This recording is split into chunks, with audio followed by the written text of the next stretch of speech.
dun sa mga law schools. I appreciate it, and I'm happy they're very active, and I'm happy that they have statements. But may I advise them also to be consistent? Kasi si Congressman Cardema nag-file ng impeachment laban sa Pangulo. Hindi tinanggap sa House eh.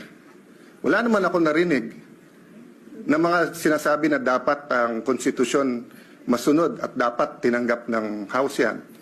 So of course, hindi naman trabaho ng mga law schools na in each and every impeachment case magsalita.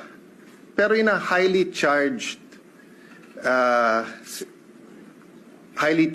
environment.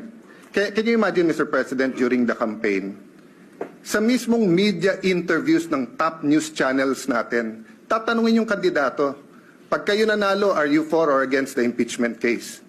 Eh, klaro naman ang sagot dun eh. Ang sagot dun, hindi kami pwede mag-comment kasi magiging judge kami.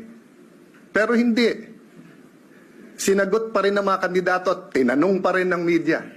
Pero kung konstitusyon ang masusunod, ang sagot doon iisa lang, mag-o-oath kami, dapat neutral kami.